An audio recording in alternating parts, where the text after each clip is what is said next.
Te damos gracias por los hombres que se dedicaron a compilar y a escribir estas reseñas, y de ellos nosotros podemos tomar y juntar la información para aprender. Gracias que te has provisto de personas dedicadas, diligentes, para preservar la verdad y la historia. Tú en tu soberanía no has dejado todo en el olvido. Nos has preservado una herencia de conocimiento. Ayúdanos para poder tener la capacidad de discernir entre lo que es y lo que no es, de poder separar el trigo de la paja, de poder sacar lo viejo de lo nuevo, lo vil de lo sagrado, y darle honor, Señor, a tu nombre, y poder en la mayor forma posible, porque nadie tiene la verdad absoluta. Nadie puede decir que está correcto en todo. Hay áreas en nuestras vidas donde hay todavía lagunas en las cuales no podemos decir aquí yo sé, pero que en lo más que tú nos enseñes podamos ser obedientes, lo más cerca posible a tu corazón, a tu palabra, a la verdad histórica de tu iglesia. Ilumínanos una vez más como nos has ayudado en esta mañana. Ayúdanos ahora, danos la fuerza, el entendimiento y la facilidad del Espíritu para poder transmitir los pensamientos de una manera correcta. Gracias, Señor, en el nombre de Jesús. Amén y amén. Bien, amados, camino a la reforma luterana es el tema de este día, en esta tarde. Vamos a ver a la Iglesia Católica Romana por dentro en el siglo XIII al XV. Leemos, dice: en los tiempos del siglo XIII en adelante se destacaban dentro del catolicismo romano dos grupos monásticos. Ustedes recuerdan que los grupos monásticos eran los grupos de los ermitaños que se separaron y establecieron comunidades apartadas, dedicados a la meditación, a la reflexión, al estudio de las Escrituras y de otros recursos. También en este tiempo del siglo XIII en adelante, recursos de la filosofía platónica, aristotélica, y desarrollaron un conocimiento más amplio del que se tenía en los años anteriores. Se le llaman los grupos monásticos. La parte fuerte de ellos era la pobreza voluntaria y la dedicación a predicar y a enseñar en la forma más original posible la religión. Esos dos grupos, entre ellos los más fuertes y los que influenciaron el interior de la iglesia romana, fueron los dominicos y los franciscanos. Hubieron varios grupos, pero vamos a concentrarnos en estos dos que comenzaron de una manera muy inofensiva, pero después se convirtieron en talón de Aquiles, en gestores de los cambios que trajeron la reforma en diferentes formas. Vamos a verlo. Entonces dice que estos grupos, los dominicos y los franciscanos, fundados por Domingo de Guzmán, los dominicos, en el cual existió en el 1170 al 1221, y los franciscanos por San Francisco de Asís, 1182, 1226. Yo les recomiendo a usted, porque por causa del tiempo y de mucho volumen, yo tengo que ser muy preciso en las informaciones, que usted cuando ve Domingo de Guzmán, váyase a Google o investigue quién fue Domingo de Guzmán, hágalo por su cuenta. Los buenos estudiantes se exceden en el análisis. Y San Francisco de Asís, búsquelo, usted va a tener una historia más amplia de quiénes fueron. Y es muy interesante leer las historias de esta gente. Bien, entonces dice que estos dos grupos constituyeron las órdenes más importantes en lo que significó el desarrollo del catolicismo desde esta fecha hasta la Reforma Luterana.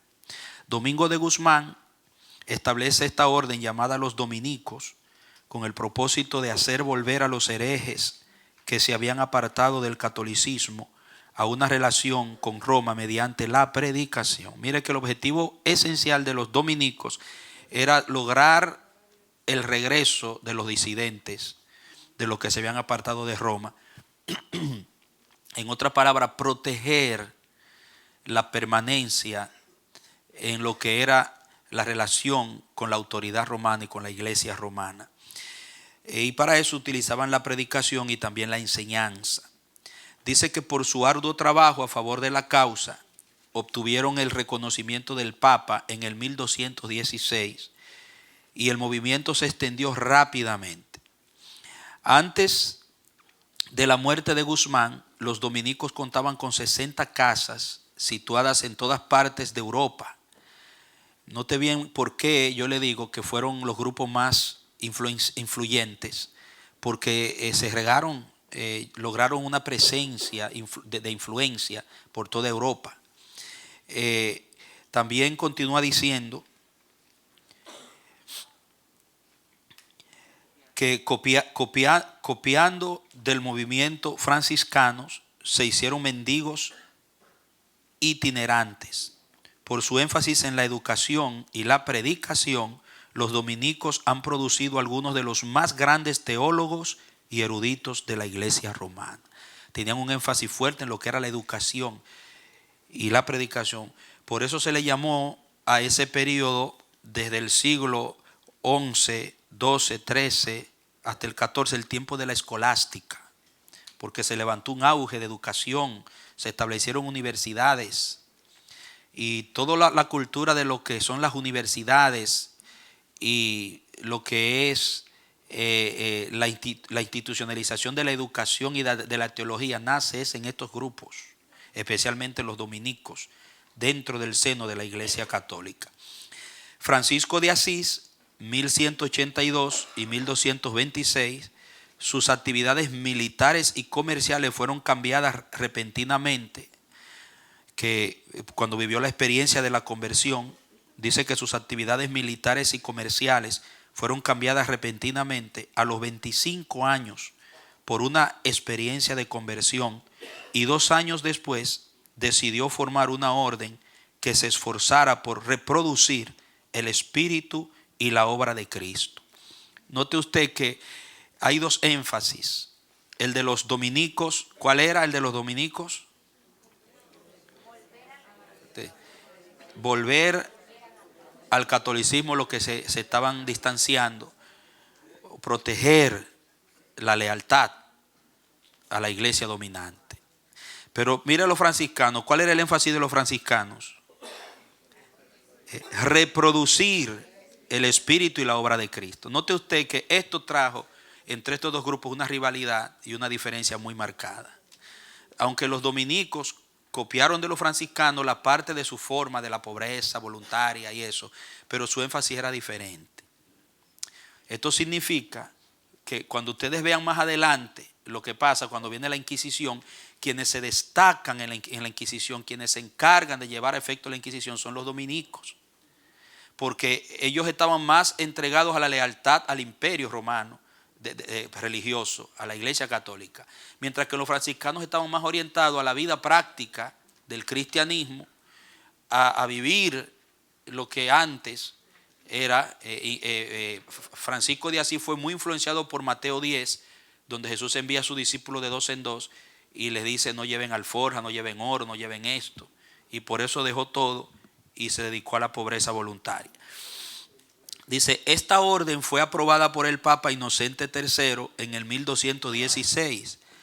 Las inclinaciones de Francisco lo separaban de la organización formal y efectiva, pero por medio de amigos capaces, especialmente del Papa Gregorio IX, 1227 al 41, el movimiento franciscano se extendió y se desarrolló rápidamente. Después de la muerte de Francisco, 1226, sus seguidores se dividieron por desacuerdos en las interpretaciones de sus enseñanzas. Ambos grupos establecían conventos para monjas donde las mujeres pudieran servir a la causa. Estas dos órdenes mendicantes han sido una fuerza tremenda, subraye eso, han sido una fuerza tremenda para el desarrollo del sistema católico romano. Ahí en estos dos grupos estaba la fuerza, la bujía inspiradora en ese tiempo, hermano, de la Iglesia Católica Romana. Entonces vamos a entrar a lo que es la Inquisición. Por eso empecé con los dos grupos, porque uno de esos dos grupos fueron los encargados formalmente de vigilar todo lo que fue el sistema de lo que le llamaron la Santa Inquisición.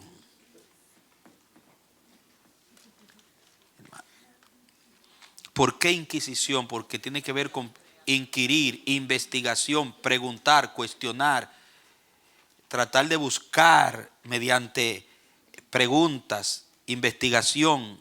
Eran los detectives, como la CIA hoy, para sacar y desenmascarar los herejes.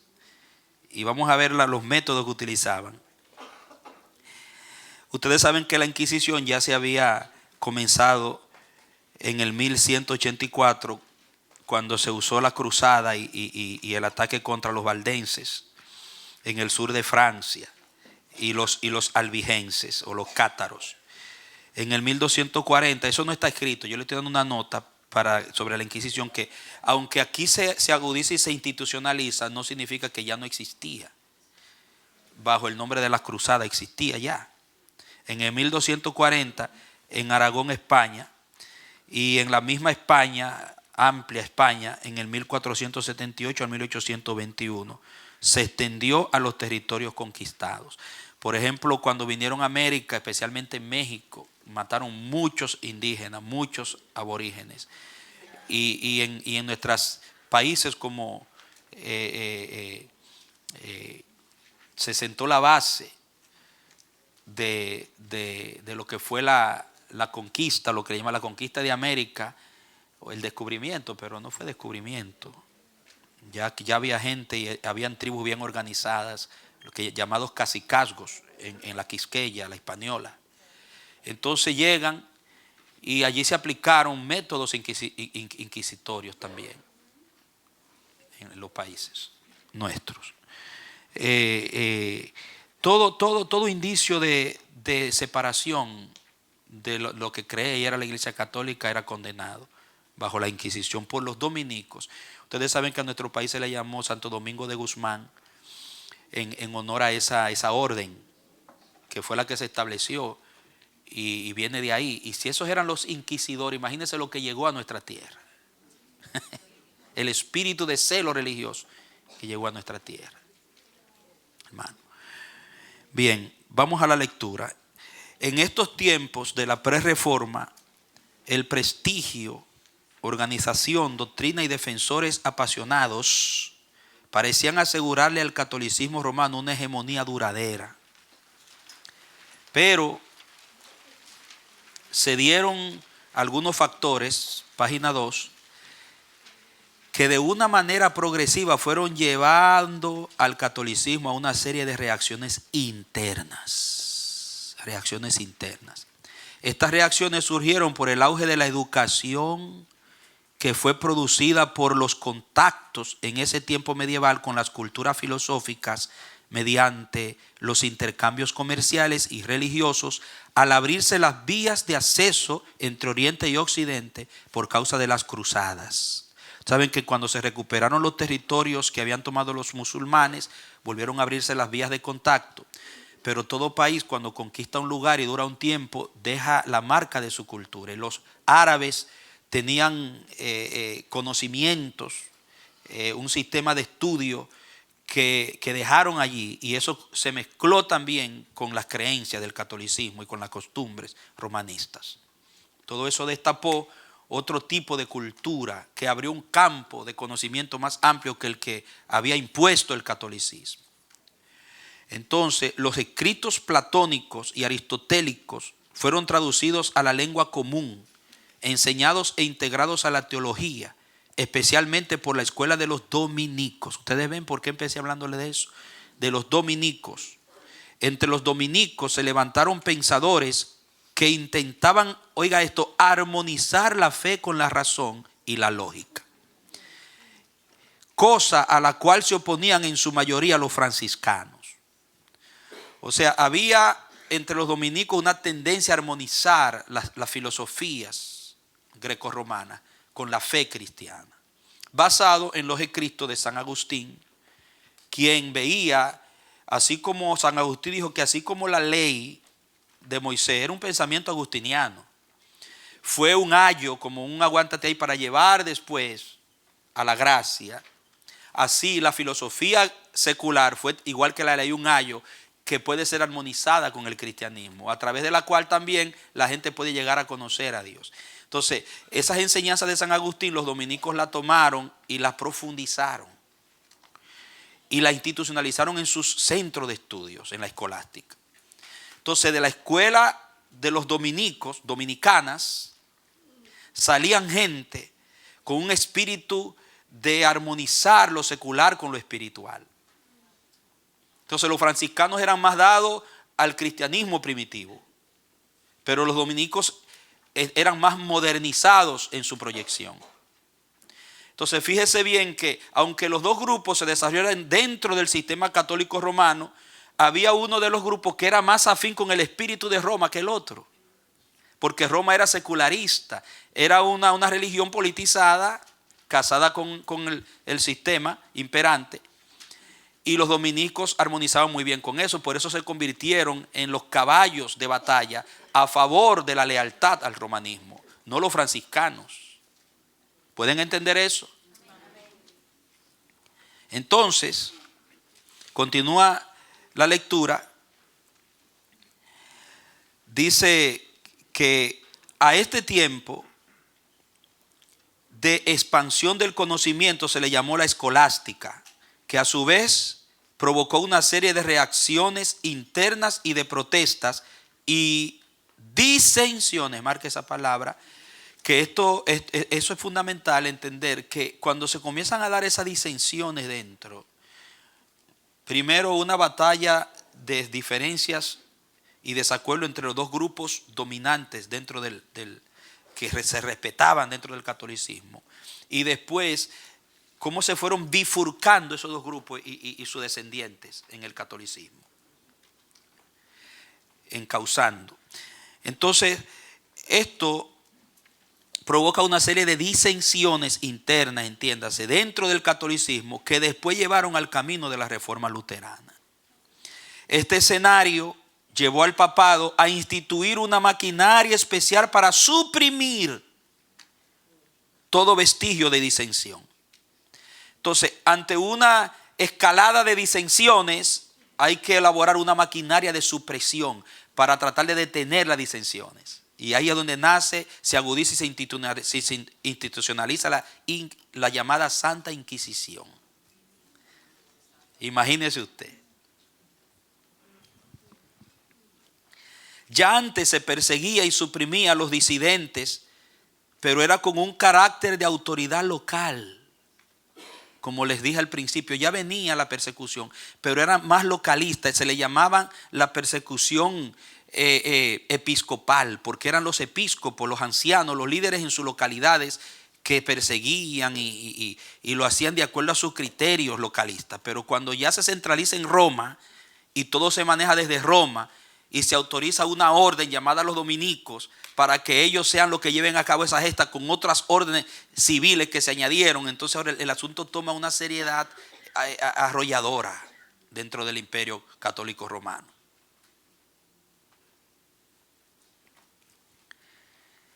Ya antes se perseguía y suprimía a los disidentes con carácter de autoridad local, pero ahora, después de la institución papal, se manejaba la persecución desde Roma y en general por decreto papal. Bastaba con que el Papa lo decretara, todos debían ejecutarlo. Es diferente. No es lo mismo que se dé un decreto que todo el mundo esté obligado a cumplirlo, que en un local allá en el norte estén persiguiendo, pero en otro local la cosa está tranquila. Ahora, cuando el Papa decía, hay que hacer esto, todo el mundo tenía que someterse a eso en ese tiempo. Continuamos. Los dominicos eran una fuerza represiva poderosa contra los llamados herejes albigenses en el sur de Francia. En el 1215, el Cuarto Concilio Lateranense emitió nuevos decretos para motivar a los obispos a buscar herejes en sus propias diócesis. O sea, ya no es que se manifiestan y los reprimimos, ahora hay que buscarlos. Vayan agarrando. O sea, el cuarto concilio lateranense, y le digo como le dije anteriormente, busque eso y estúdielo. Métase en Google, busque el cuarto, porque hubieron varios concilios lateranenses, que es lo mismo que el cuarto concilio de Letrán. Es la misma cosa. Y usted va a ver de qué se trató ese cuarto concilio. ¿Por qué dice que aquí ahora la orden es búsquenlo? Se agudizó el ataque contra la disidencia interna. Porque por todo este asunto de la escolástica y de que se amplió el conocimiento, se despertó un espíritu de protesta ya por diferentes frentes, hermano. Y el poder dominante se vio que se estaba tambaleando en su interior. Y tenían que hacer algo para tratar de solventar esa situación. En este siglo XIII se tomó una nueva dirección. El emperador Federico II, 1215 al 50, ofrece los servicios del gobierno civil para suprimir las herejías. Note, ya no es simplemente la iglesia que persigue a los herejes. Ahora se le ponen al servicio autoridades civiles. O sea, no tenían salida los cristianos, los evangélicos, los disidentes, los que estaban en contra del sistema, estaban agarrados por todos los lados, porque ahora no solamente el sistema religioso, sino ahora el sistema civil también se une. Por eso es que se separa un poco la Inquisición de lo que eran las cruzadas, porque con la Inquisición se toma ya de carácter oficial una agresión de todo lo que era el poder dominante, tanto civil como religioso. En el 1215, un decreto papal manda que los magistrados civiles fueran usados para descubrir y castigar la herejía. En el 1233, los dominicos reciben la tarea de buscar a los herejes y tratar con ellos. En el 1262 fue establecido en Roma el oficio de inquisidor general como avanzada en la lucha contra la herejía. O sea, note que ahora se oficializa desde Roma la Inquisición general. Antes era episcopal, regionales. Ahora ya es carácter de decreto general. Los delatores, oiga esto, los delatores se conseguían. ¿De qué manera ellos cazaban a las personas que iban a servir como delatores? Se conseguían prometiéndoles una parte de los bienes confiscados de los condenados. O sea, si usted delata a un hereje, usted va a participar del botín de lo que le vamos a quitar y a confiscar. Ya usted se puede imaginar, amados, los resultados y las consecuencias que esta situación trajo para los que estaban en contra del sistema. Dice que la tortura era el método principal de conseguir las evidencias. Dice, nadie estaba seguro. La diferencia era antes del cuarto concilio de Letrán o lateranense, es que no se había oficializado la tortura. A la gente se le maltrataba, se le torturaba, pero no era abiertamente una orden papal. Ahora se oficializó el método de la tortura para sacar información. ¿Qué le parece?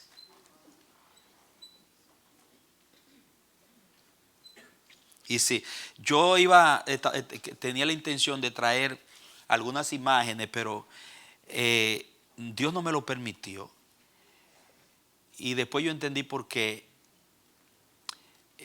Pensé de cómo era que se torturaban que eso puede crear una indisposición de celo carnal, porque era un tiempo que se vivía, hermano, donde esas cosas eran normales. O sea, era por el tiempo que se vivía. No era justicia, no era justo.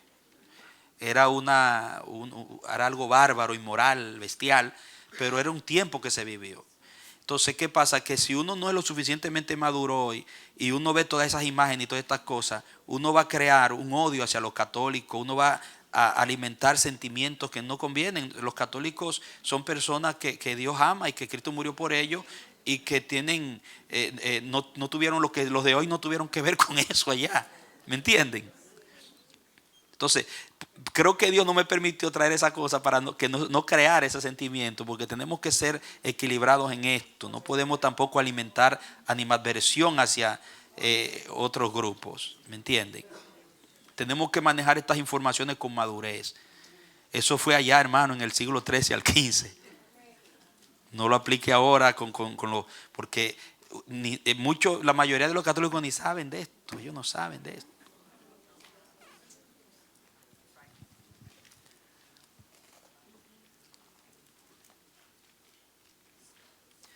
Continuamos. La simple acusación de herejía por cualquiera, fuera por odio personal, codicia o por otro motivo, era suficiente para echar a andar la maquinaria de la tortura, bajo los dolores de la cual confesaban casi cualquier cosa. El cinismo y las amarguras se infiltraron casi en todas partes del continente.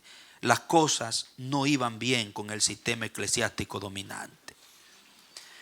Porque era tan terrible la situación que eso comenzó a crear un malestar en las sociedades. La brutalidad y los abusos. Porque era evidente que muchos delataban a la gente, era por la codicia a sus bienes, para participar del despojo. No era tanto porque eran culpables. Los sistemas de tortura causaron un rechazo de mucha gente, porque recuerden que ya venía desde atrás, las protestas valdenses o escleyanas, ya venían desde atrás. Miren, eso no está ahí escrito, le voy a leer esta nota sobre la disposición de la Inquisición, el planteamiento para agudizar la Inquisición. Dice: a las anteriores disposiciones agregamos el que cualquier obispo o arzobispo, por sí o por su archidiácono o por otras personas honestas e idóneas, una o dos veces al año,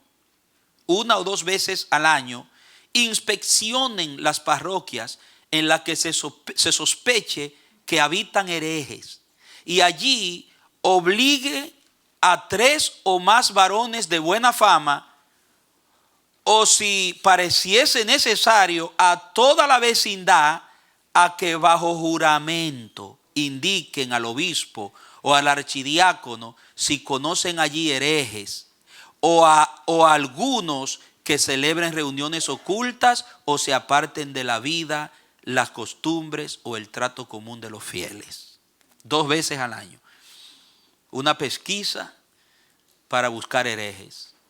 Si habían grupos que se estaban reuniendo en oculto y alguien lo sabía y lo delataba, tenía un tremendo botín ahí. Hermano. Y lo tremendo es que dicen que obligaran. Ellos obligaban. Y esto es un comunicado de los inquisidores. La orden que se dio bajo juramento a delatarlos y acusarlos. Vamos a ver desarrollo político. Un nuevo grupo de gobernantes se levantaba con un espíritu nacionalista. Marque eso, un espíritu nacionalista. Este factor fue determinante en el impulso de la reforma, el nacionalismo que se levantó en ese tiempo, por causa de todo el efecto de las cruzadas, de los contactos comerciales, de la educación, de la traducción de los materiales filosóficos y la educación de esos materiales mezclados con la Biblia. Se le abrieron los ojos a la gente. Y comenzaron los reyes a ver el mundo que estaba estructurado en torno y en base a un sistema, a verlo de una manera más amplia. Se le amplió el mundo. Es lo mismo que ha pasado con todo el auge del sistema cibernético, de los medios, del celular. O sea, el mundo al que están expuestos los jóvenes de hoy no es el mismo que estaban unos 20, 25 años atrás. Hoy en día una noticia no se puede esconder como antes. Todo está publicado. Y el mundo se ha hecho un mundo más protestante, más rebelde. más subversivo, porque se le ha abierto un panorama que no veían antes. Y no saben cómo manejar, cómo tratar con ese panorama. Porque uno se encuentra con un sistema que se le abre delante y uno no sabe, no ha sido educado y formado para bregar con ese sistema. ¿Y qué se cometen? Eso fue lo que pasó en ese tiempo. De repente, ese mundo que estaba estructurado en base a un sistema totalitario religioso, comienza a ver, a recibir informaciones de otros lados. Comienzan a destaparse de nuevo el platonismo, el aristotelismo. Ya no es solamente la Biblia. Comienza a enseñarse eso en las universidades. A las universidades iban los jóvenes. Y a esos jóvenes se les enseñaba a ver el mundo desde otra óptica, desde otra visión. Entonces comenzaron a ver cómo era Italia antes, cómo era Roma antes, cómo era Inglaterra antes, cómo era esto antes. Y mira dónde estamos. Ahí comenzaron a despertar y decir, no, esto tiene que cambiar. Y se imaginan ustedes cómo hoy las protestas en las universidades de los jóvenes. Y eso porque se le abren la mente los catedráticos. Mire, aquí se está dando un fenómeno con este candidato demócrata, Bernie Sanders, que él tiene la juventud.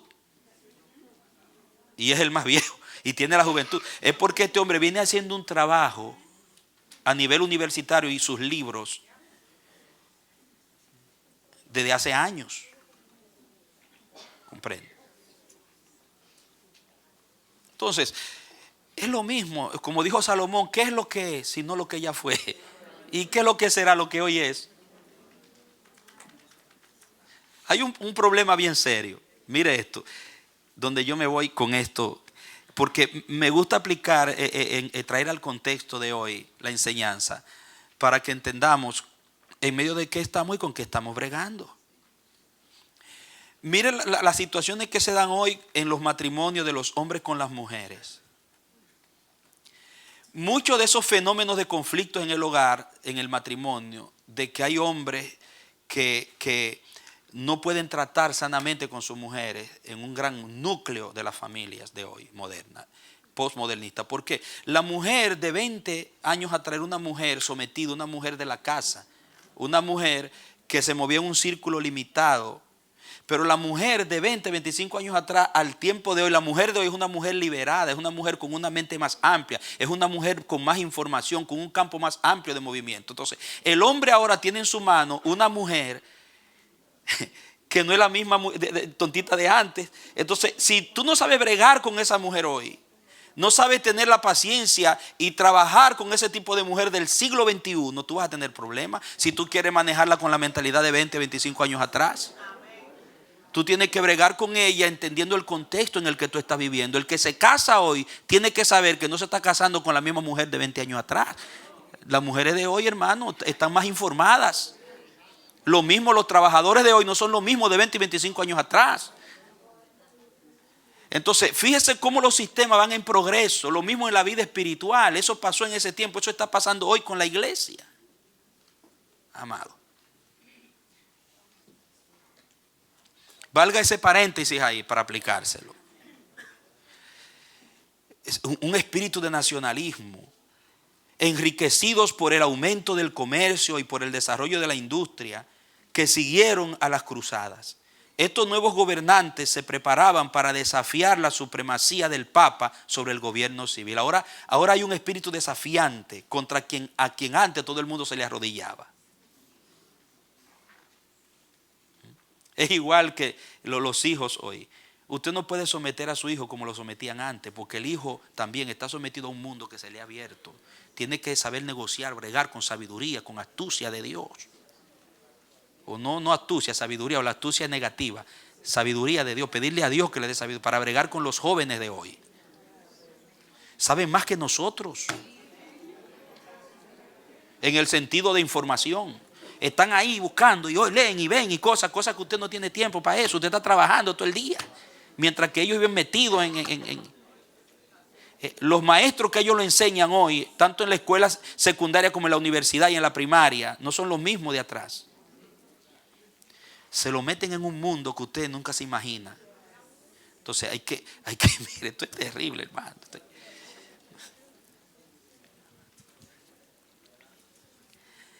La semilla del renacimiento. La cuna del Renacimiento fue en Florencia, Italia. Ahí nace el humanismo que trajo el Renacimiento. La ignorancia y la superstición de la gente eran explotados a beneficio del poder de Roma, por lo que la entrada de cualquier forma de luz constituía una amenaza para el sistema. Y la luz estaba surgiendo. Lo que le vengo diciendo, la luz estaba surgiendo. No estaba lejos el movimiento conocido como el Renacimiento. Aquí, allá, en el siglo XIII, había señal de un despertar espiritual y de avance intelectual. Mire, esas dos cosas se conjugaron. Hubo un despertar espiritual y un avance intelectual. Una vez que la gente comienza a enterarse que puede conseguir su relación personal con Dios y su salvación aparte de la Iglesia Católica y fuera de la organización eclesiástica, y que el servicio de Dios no está limitado a los méritos ni a la penitencia, entonces el gran sistema sacramental del papado comienza a ser socavado. Porque en el pasado lo que se le había enseñado a la gente en la ignorancia, como empezamos leyendo, y en la superstición, era que la Iglesia Católica era la que gobernaba la salvación. Eran las dueñas del negocio. El que manejaba los sacramentos era el que podía dar la salvación. Porque el bautismo salvaba, la cena salvaba, todo salvaba. Y quien la manejaba era el Papa y todo su séquito. Pero aquí en el Renacimiento la gente comienza a darse cuenta que no son así las cosas, que yo puedo relacionarme con Dios por mí mismo, que la salvación es por gracia. Las enseñanzas que empezaron con los valdenses allá vienen socavando, ganando campo, hasta meterse en las universidades por medio de Pedro Bruis y los demás, que agarraron eso que se aprendió en los campos, en las casas, y que se destapó en grupos inofensivos, ocultos, clandestinos. Ahora entra a un plantel de estudio superior. Y junto con la filosofía platónica y aristotélica se mezcla eso, y eso crea una bomba. Y la gente comienza a darse cuenta que el mundo no es como me lo pintaron. Mire de dónde que viene la reforma. No fue que Lutero estaba orando un día allí y de repente le vino una luz y se levantó y lo cambió todo. No, hermano. Lutero entró en un cauce que ya venía corriendo. Fue metido en ese cauce.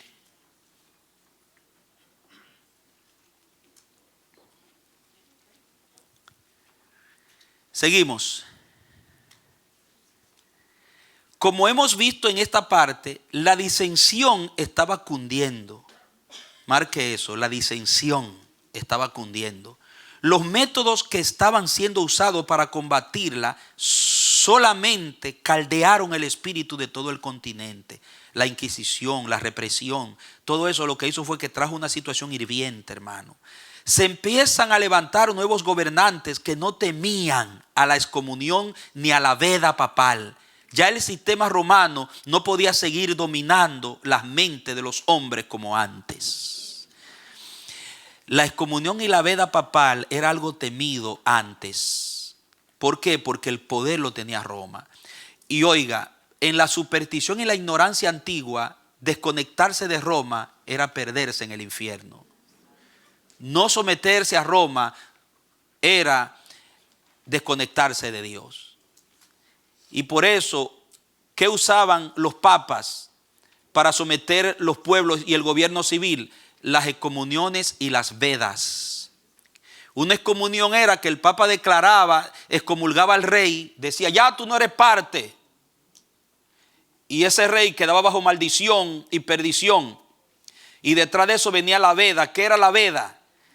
Que el papa daba un decreto o enviaba una carta al consejo de gobierno de esa ciudad y decía que esa ciudad está separada de la corona de Roma, de la silla de Pedro, del poder. Entonces, ¿cómo percibía el pueblo eso? Percibía como que esa ciudad caía bajo maldición y bajo perdición. Y entonces el pueblo se le levantaba al rey. Pero ¿qué hacían cuando daban la veda? Ellos no desconectaban a todo el mundo. A los niños los seguían bautizando. El bautismo de niños nunca lo quitaban. porque ellos no querían soltar completamente, porque ellos sabían que ellos lo que querían recuperar el poder que estaban perdiendo. Y a los muertos les seguían dando la extrema unción. Esas dos cosas nunca las quitaban, no las vedaban, porque ellos querían seguir dominando las generaciones que venían. Pero ¿qué pasa? Los reyes comienzan a abrírsele los ojos y las sociedades, porque el nacionalismo se levanta y no le tienen miedo a eso más, a que me excomulguen o me veden. En el 1216 muere el Papa Inocente III, que fue el verdugo que le estableció, consolidó el poder universal papal. Un año después del espectacular Cuarto Concilio Lateranense, que marcó la cumbre de las pretensiones papales, ya que después de ahí se agudizó el derrumbe. Por casi unos 75 años no se había hecho un desafío importante contra el papado y su dominio, ni en la esfera eclesiástica ni en el secular. Por unos 75 años nadie había desafiado la autoridad de Roma. Pero ahora resulta que se está levantando el desafío. En el 1294 al 1303 es elegido el Papa Bonifacio VIII. Las pretensiones de este Papa y su voz no fue atendida a la misma medida que la de sus predecesores. En sus intervenciones en los asuntos políticos italianos no había obtenido el triunfo deseado. Intentó detener la guerra de los 100 años entre Francia e Inglaterra, pero fue ignorado por ambas naciones. Ofendido, ya no le hacían caso. Ofendido, amenazó con la veda y la excomunión. ¿Se dan cuenta? Era un arma. Amenazó con la veda y la excomunión a ambas naciones si ellos continuaban imponiendo impuestos de guerra sobre la iglesia romana en sus dominios. Note que el motivo no era que la gente se estaba matando, era que eran los impuestos que le cobraban a las iglesias conectadas con Roma para invertirlo en la guerra. Y el Papa decía, nos están quitando recursos. Era el dinero, eran los recursos materiales los que inquietaban a Roma. El rey Eduardo de Inglaterra simplemente hizo caso omiso del Papa. Su parlamento votó por los impuestos. Hay que seguirle poniendo impuestos. El rey Felipe de Francia respondió prohibiendo la exportación de cualquier renta al papado. De aquí no sale nada para Roma, dijo el rey Felipe. Imagínense, entonces, ¿qué pasó con el Papa? ¿Qué hizo el Papa ante tal situación? Mire esto. El Papa Bonifacio, intentando aplacar al rey francés, canonizó a su abuelo. Hizo santo a su abuelo. Los intereses, hermano. Sin embargo, la guerra había empezado. Luego Bonifacio excomulgó a Felipe y puso en veda a Francia. Felipe no se turbó. Parece que ahora las armas, escuchen esto, ahora las armas que habían llevado al poder a Gregorio VII y a Inocente III habían perdido su aguijón. El Papa Bonifacio murió al siguiente año. Ya las armas de la veda, la excomunión, las amenazas y esto no le funcionaban. El mundo estaba despertando. Entonces, quiero hacer una pausa. Escúcheme esto. Es importante que ustedes vayan notando. Por eso yo, orándole a Dios, traté de compilar esto en esta manera para mostrarles algo importante que generalmente en las enseñanzas de la historia de la iglesia no se puntualiza, muy poco. A uno de los pocos que yo he escuchado hablar de esto es a nuestro pastor. Y honestamente le confieso que por eso me motivé a canalizar esta historia de esta manera, por lo que he escuchado decir a mi pastor muchas veces de los intereses que movieron la reforma en muchos aspectos. Y me doy cuenta que es así. Entonces, note que aquí los pedidos de reforma, los gritos por un cambio, no estaban solamente motivados por intereses celestiales, espirituales, eclesiásticos. Estaban motivados por una alta dosis de nacionalismo, intereses políticos y económicos. O sea, la reforma ayudó a volver a destapar la salvación por la gracia, a volver a llevar al mundo a una reflexión en lo que es la pureza de las escrituras con todas las traducciones de la Biblia, llevar la Biblia al pueblo. Dios se valió de todo eso para que su palabra proliferara y el pueblo la tuviera. Sí, pero no podemos caernos a mentir y pensar que todo era algo tan espiritual, que la motivación era que se salvaran las almas. No, habían una grande dosis de intereses económicos y nacionalistas. Por eso, aunque hubo una reforma, todavía la iglesia necesita cambios. Porque recuerden que leímos lo que se procuraba restaurar la iglesia primitiva, cómo era la iglesia. ¿Recuerdan la lectura que hicimos de cómo era la iglesia primitiva, el cuadro? Eso no, con la reforma no logró restaurar eso. Trajo aspectos importantísimos, pero no llegó al meollo del asunto y todavía no hemos llegado.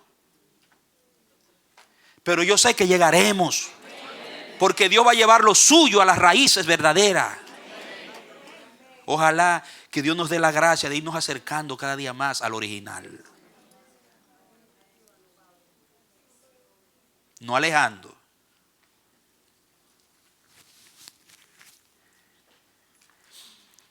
Muy bien. La explotación financiera, la gran expansión de la estructura central creada por la iglesia para hacer frente a los desafíos de la época y para poder lograr sus objetivos de suprimir la herejía y rebeliones que se levantaban desde diferentes ángulos y desde diferentes frentes, tanto religiosos como políticos, demandaba ingresos inmensos.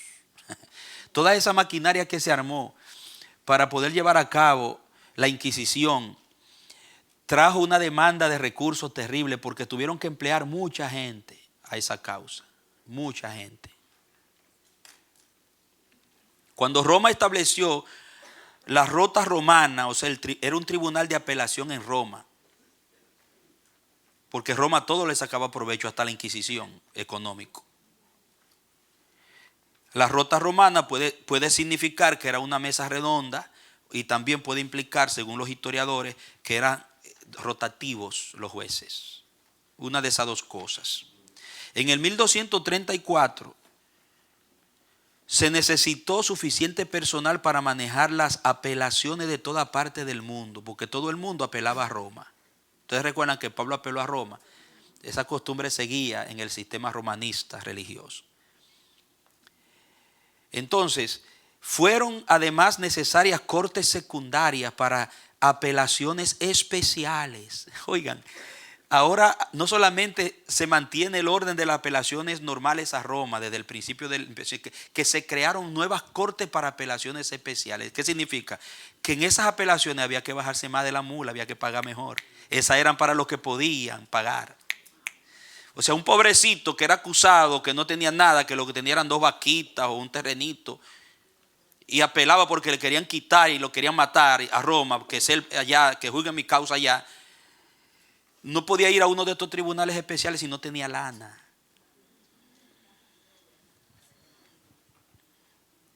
Roma por dentro.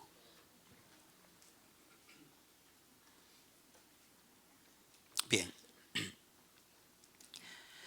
Seguimos. Se necesitó un ejército de escribientes para mantener los registros.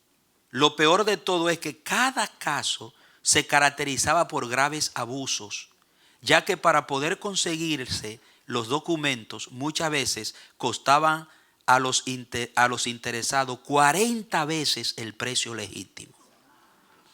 Los litigantes de todo el mundo apelaban directamente a Roma, y era bien entendido que el que pagaba mejor ganaba el caso. Estas ganancias no eran suficientes, y especialmente durante el siglo XIV, el papado usó todo medio posible para aumentar sus ingresos. Todavía no era suficiente, había que buscar más.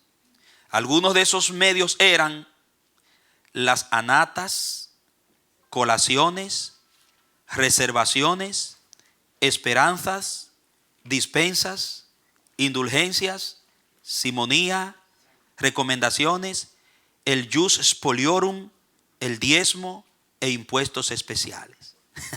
Mire la lista de los medios para adquirir recursos. Ahora vamos a definirlos cada uno. ¿Qué eran las anatas? Las anatas se trataba de donativo hecho por un obispo o abad recién nombrado de los ingresos de su primer año en el oficio. Había que darle a Roma una parte de los ingresos obtenidos por un obispo que había sido recién nombrado. O sea que un obispo era nombrado y eso era un negocio para Roma. La primicia de tu nombramiento para Roma. ¿Entiendes? Esas eran las anatas, se le llamaban anatas. Y usted sabe que eso era tremendo porque un obispo que aspiraba a un nombramiento en una parroquia que habían gente pudiente que daban ofrendas. O sea que los fieles donan, algunos mueren sin tener heredero y se le entregaban eso. Entonces, cuando pagaban, hacían compromisos, decían, si yo soy nombrado en ese lugar, tú tienes el 40%, por ejemplo. Y tú sabes, hacían su negocio. Y entre una lista que habían para ese lugar, nombraban al que había hecho el mejor negocio, el que había ofrecido mejor. Una subasta por todos los lados, hermano. Las colaciones, ¿qué eran las colaciones? Cambios de obispos para obtener las anastas de cada uno. Oiga esto, le voy a mostrar esto. Dagoberto, ven acá, para que usted entienda de qué, o sea, cambios de obispo para obtener las anatas de cada uno. ¿Cómo era que lo hacían? Ven, Santiago. Varón, venga. Párense ahí. Siervo, venga. Rapidito. Que se lo voy a ilustrar. Era un negocio. Roma siempre hacía un negocio redondo, hermano. Miren. Miren. Aquí hay una vacante. Y para poder llenar esa vacante hay que hacer cambios. Por ejemplo, Santiago es un obispo que se acaba de graduar, lo acaban de ascender. De diácono, de archidiácono lo hacen abad y de abad lo llevan a obispo. Un ejemplo. Siéntate ahí, le está esperando su nombramiento. Se murió un obispo aquí. Lo normal era que tenían que coger al que estaba ahí y ponerlo allá. Ya de una vez se resuelve eso. Y cogen la nata de él. Pero ¿qué hacían ellos? No, ellos movían a una nata. Movían al otro 2 anatas. Movían al otro 3 anatas. Y cogían 4 en lugar de una. Porque cada movimiento, cada nombramiento era una nata. Vayan mirando. ¿Usted cree que Lutero y esa gente estaban protestando y dando su vida? Era porque nada, era que vieron lo que había y le dolía el abuso. Hermano, siéntense, gracias. Para que usted vea de dónde Dios lo libró a usted, hermano. De qué espíritu Dios lo libró.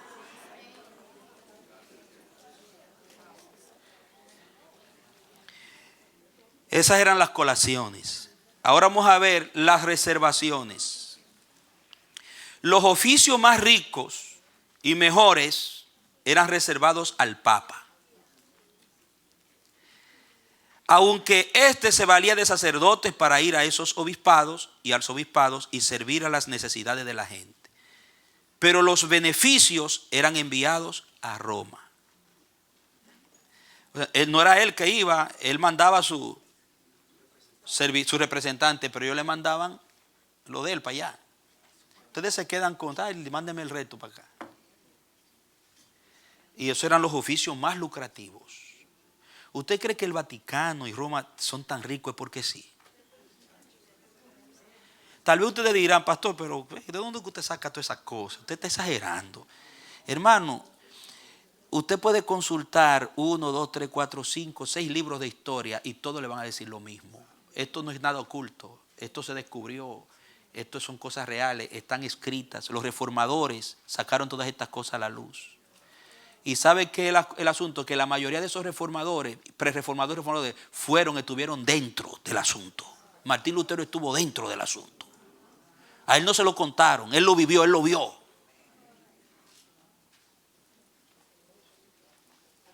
¿Por qué usted cree que él decía mi conciencia es presa de la palabra de Dios? Yo no me puedo retractar.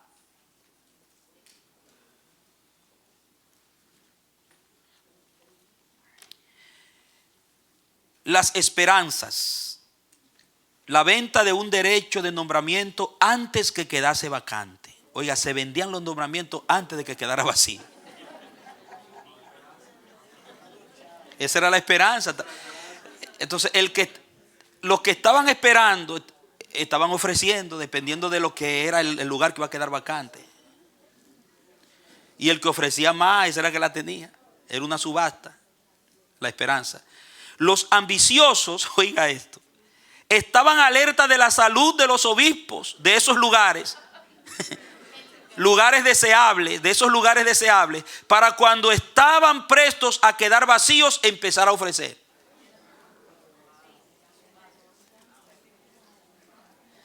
O sea, en lugar de orar para que se sanara. Terrible, hermano. Triste. Las dispensas. Todo esto eran métodos para recaudar, hermano. Las dispensas. La práctica papal de excusar las violaciones eclesiásticas por el pago de la cantidad de dinero adecuada. Se cometían faltas y usted por un precio, el Papa lo perdonaba. De acuerdo a la gravedad de la falta, era la cantidad del pacto. Pacte. ¿Te ha visto estos predicadores que dicen, de una ofrenda de acuerdo al mensaje que usted recibió? Si usted fue bendecido, de una buena ofrenda. Eso es catolicismo disfrazado de evangelicalismo.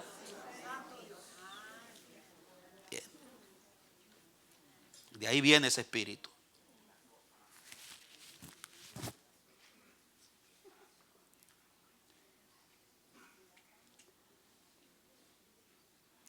En uno de sus arranques contra la curia romana, porque a Martín Lutero le daban unos piques, y era hiperactivo, era sanguíneo, colérico Martín Lutero, un fuego.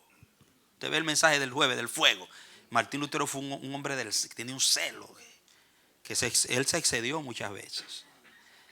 Pero dice que en uno de sus arranques contra la curia romana, Lutero escribió lo siguiente. Dice que era un lugar en donde los votos podían ser anulados, los monjes podían conseguir permiso para dejar sus órdenes, los sacerdotes podían comprar una dispensa para casarse, lo ilegítimo podía legitimarse, y donde la maldad y la ignominia eran condecoradas y ennoblecidas.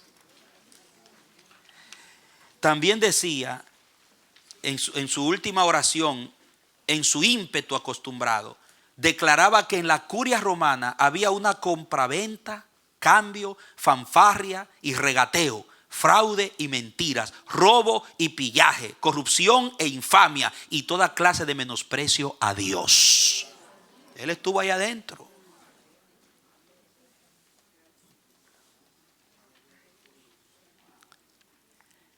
Las indulgencias, ¿qué eran? Era el perdón por los pecados temporales, lo que yo le expliqué hace un rato, para librarse del purgatorio, para evitar pasar tiempo en el purgatorio. Los individuos podían comprarlos en lugar de hacer penitencia o peregrinación o alguna otra forma de contrición. Por ejemplo, mire, se cometió un pecado de robo o un pecado que tenía que ver con violación al sistema de la iglesia imperante. Usted tenía una opción. Usted tiene que ir a hacer una peregrinación a Tierra Santa y volver. Usted tiene que dormir en silicio tantos días. Usted tiene que darse latigazo no sé cuántas veces. Usted tiene que, le ponían penitencias para poder purificar su pecado. entonces se creó la indulgencia. ¿Qué era la indulgencia? Si su pecado, porque el que medía el tamaño de los pecados era el sacerdote. Bueno, mire, cuando venía y se confesaba su pecado, es de aquí a Jerusalén. O sea, usted se imagina que usted va a confesar, si usted está esperando de allá para acá, cuál es la medida que le van a poner. Y cuando usted escucha, tiene que peregrinar a Jerusalén. Eso se perdona con esto. Bueno, mire, su pecado son 40 latigazos, con un látigo de cuero de buey, de eso. Es un ejemplo que estoy poniendo. Entonces, ¿qué hacía el penitente? Si tenía, él compraba un documento que lo eximía, ya no tiene, paga tanto y no tiene que ir a Jerusalén, no tiene que peregrinar. Paga tanto y no tiene que darte latigazo. Esas eran las indulgencias. Eso fue lo que más le dolió a Lutero. Eso fue lo que más exacerbó el ánimo de Lutero. Cuando llegó esa institucionalización de las indulgencias, que se podía comprar el perdón. Y Lutero hizo casi todas las indulgencias, las hizo. Como era un hombre honesto, parece que él no compraba. Él era uno de los frailes que estaba ahí adentro, pero era un hombre honesto, Lutero, aún siendo un fraile católico. Y él hacía su peregrinación, se daba su latigazo, subía a la escalinata de San Pedro de rodillas, pero no compraba indulgencia hasta que se le reveló el evangelio y arremetió contra todo eso. Se dio cuenta que la salvación era por gracia y el perdón era por confesión a Dios, no al hombre. Que todos somos sacerdotes y podemos tener relación personal con Dios. Descubrimiento poderoso, liberador, hermano. Entonces eso eran las indulgencias, un pago para evitar realizar lo que se te pedía, el castigo que se te daba. Y a la vez, habiendo pagado, no vas al purgatorio. O si era un año, una semanita en el purgatorio. Entonces, la blasfemia, ¿qué es eso?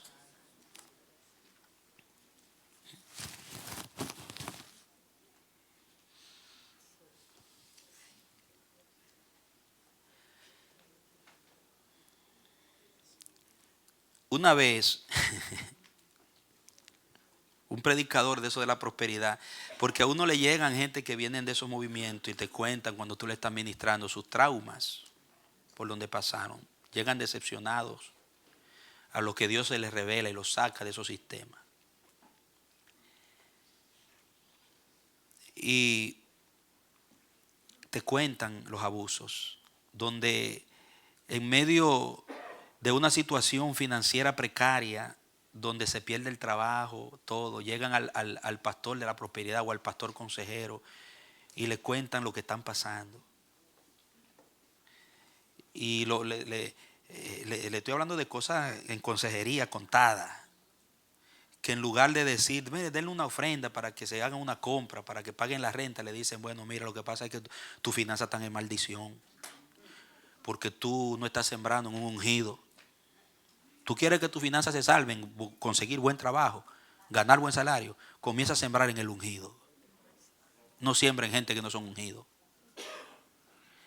Y esas personas tenían que dar de lo poquito que le quedaba, que podían conseguir, en lugar de sanar y solventar sus necesidades, dárselo al ungido, porque supuestamente eso le va a bendecir su ofrenda. Son cosas que le estoy hablando, que se han metido. Hay maestros que enseñan que usted no le debe dar su dinero a pobre porque se le pega unción de pobre. Todo lo contrario a lo que enseñaba Jesucristo y los apóstoles. Están locos de amarrar, hermano. Así estaban estos romanos. Cuidado con eso, hermano. Lo que pasa es que muchos caen por desconocimiento, por ignorancia y por superstición. Porque muchos son supersticiosos y avaros también.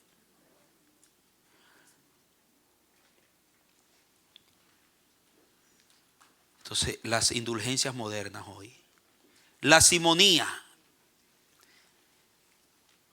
Era la venta de oficios en la iglesia, como Hechos 8 o 9, donde Simón quiere comprarle el Espíritu Santo a Pedro.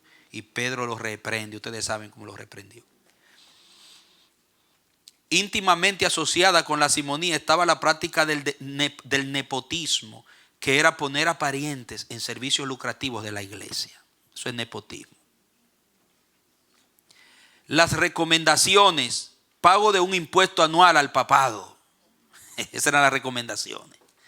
Había que darle al papado un impuesto anual. El jus spoliorum. ¿Qué es eso, pastor? Significa en latín el derecho de los despojos. Significa, póngalo ahí en paréntesis, el derecho de los despojos. Significa el jus spoliorum. Cualquier propiedad, no es que yo sé latín, hermano, yo lo busqué en Google.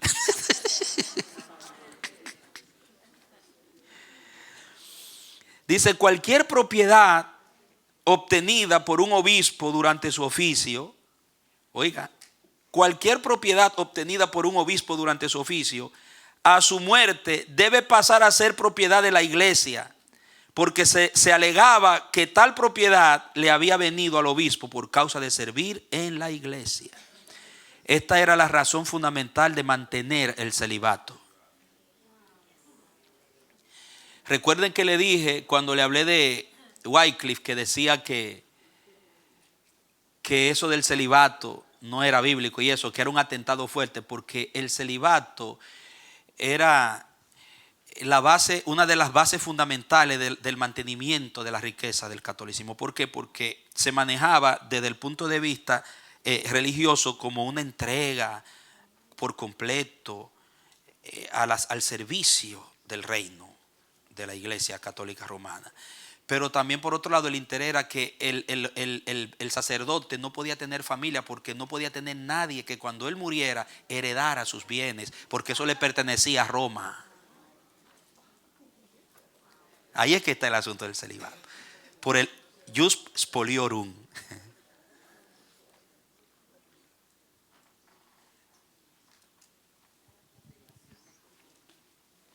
El diezmo no era el diezmo como lo enseña la Biblia.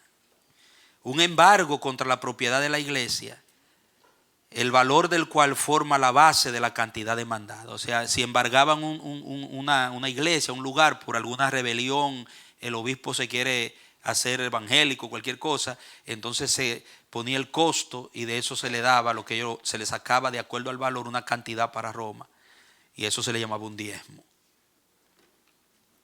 Impuestos especiales eran los que se fijaban bajo cualquier otro pretexto. Se usaba un pretexto y se ponía un impuesto. Las cruzadas abrieron el camino para un impuesto anual. Las bendiciones especiales, los pecados extraordinarios o cualquier otra situación podría traer tales impuestos. ¿Qué le parece? ¿Se parece eso a muchas cosas en la iglesia cristiana evangélica? Es las bendiciones especiales. Y muchos caen en eso, hermano.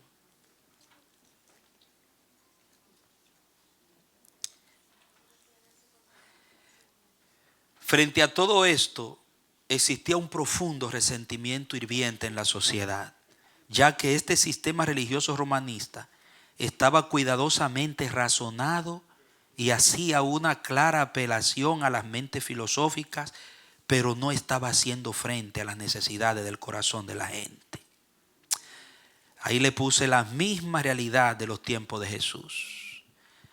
Las ovejas estaban desamparadas, extenuadas y abatidas como ovejas que no tenían pastor. Un sistema religioso montado, un montaje que no daba respuesta a la condición real de la gente.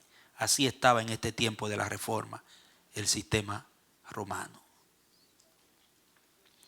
La disensión se estaba extendiendo. Había insatisfacción en el sistema monástico y también entre el clero. Algunos eran abiertamente escépticos. La observancia obligada del celibato entre el clero trajo inmoralidad y concubinato. La enseñanza doctrinal de que el carácter de un sacerdote o un obispo era de importancia secundaria y no afectaba su capacidad para perdonar pecados y administrar sacramentos válidos hizo estragos en la moral de muchos. Eso levantó mucho la protesta de Wycliffe, la indignidad de los obispos. Porque ustedes saben que uno de los argumentos de los protestantes, tanto valdenses como wycleyanos y demás, era que un obispo debería tener dignidad moral, porque la Biblia habla de las cualidades de un obispo. Pero en la iglesia romana se manejaba y todavía se maneja una creencia de que no importa que el obispo esté en pecado, como quiera tiene el poder para manejar los sacramentos y darle el poder a los sacramentos salvíficos, aunque esté mal. Que el valor de los sacramentos, siempre y cuando sea manejado por un sacerdote autorizado por Roma, no importa que el sacerdote esté mal. O sea, como quiera tiene el mismo valor, los puede administrar y eso le imparte a la persona la bendición. Los reformadores decían, eso no puede ser, porque si el que administra los sacramentos, el canal está mal, ¿cómo puede transmitir la bendición si está mal? Por eso que ustedes ven que en nuestros tiempos ahora se han despertado tantas cosas de violaciones y se han dado cuenta que lo que hacía el poder de Roma era que mudaba a los sacerdotes y seguían funcionando, aplicando los sacramentos, haciendo la misa, y ellos sabían que eran violadores porque ellos manejan eso, o sea, eso no afecta. Y saben que no saben ustedes que en la iglesia también cristiana evangélica se ha metido eso, que no se está haciendo énfasis en lo que es la calidad y la dignidad de los ministros para poder ministrar piedad. Muchísimos avaros, inmorales en los púlpitos, sin carácter, ungidos carnales, haciendo y deshaciendo, y piensan que pueden seguir, caen en pecado, adulteran, fornican, se divorcian, vuelven y se casan 2 o 3 veces y siguen pastoreando. ¿Qué está pasando? Mire, ¿quién se levanta contra eso? Mano.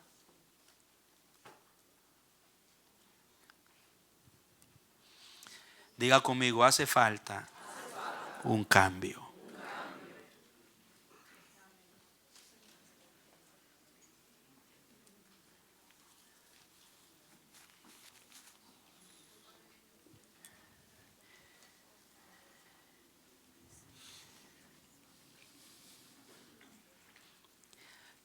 Ya la autoridad papal no era la misma, ni en medio de la misma iglesia, ni delante de los reyes, que antes la respetaban y se les sometían.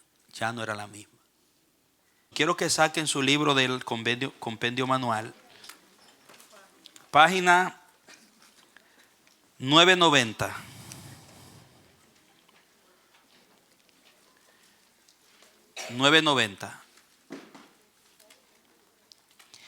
Va a leer donde dice renacimiento y reforma. Quiero que ustedes vean la óptica del compendio manual sobre este tiempo, cómo lo plantea, muy interesante cómo lo hace. Usted va a ver ahí en la página 990, marque renacimiento y reforma, ahí empieza, 1300 a 1648. Primero, preparando el camino para la reforma, cambios en Europa, marque cambios en Europa, marque también precursores de la reforma, página 991, marque también la invención de la imprenta, el efecto de la imprenta en la reforma.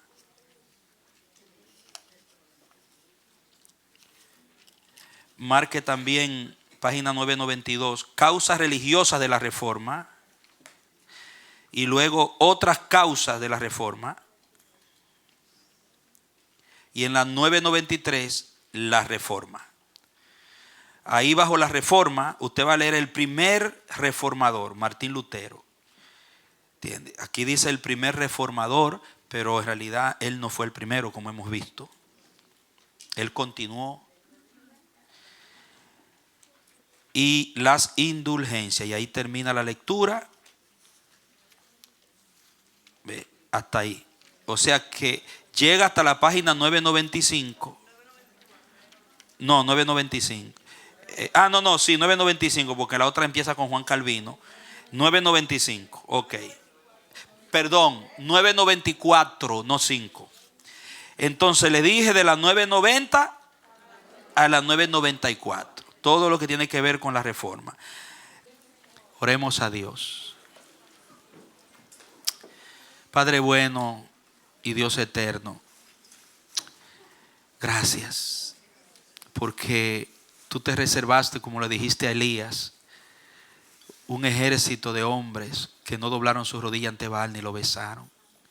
Y en tu soberano poder te valiste de motivaciones del hombre, Padre, para poder llevar tu palabra a las multitudes hasta el día de hoy. Tú eres soberano. Gracias por todos esos hombres que de una u otra manera usaste para traer la luz en las tinieblas. Tu palabra es verdad y es para siempre. El cielo y la tierra pasarán, pero tu palabra no pasará. Ayúdanos en este tiempo que nos ha tocado vivir, porque vemos esos tiempos lúgubres, oscuros, y las reacciones ante la luz. Y lo comparamos con el nuestro y no podemos obviar que tu iglesia necesita un profundo cambio. Levanta una nueva generación de hombres y mujeres comprometidos con la verdad, con el evangelio, amantes de Dios y de tu palabra, de tu propósito. Que donde quiera que vayamos, vayamos con la antorcha encendida de la palabra profética, del evangelio que es poder de Dios para salvación a todo aquel que cree. Gracias por este día. Guarda a mis hermanos que van de regreso a casa. Concédenos un resto del día bajo tu cobertura y bendición. Y mañana reúnenos para darte culto y adorarte como solo tú lo mereces. Gracias, Señor. Venga tu reino, Padre. Restaura tu obra en la tierra. Te lo rogamos en el nombre de Jesús. Amén y amén.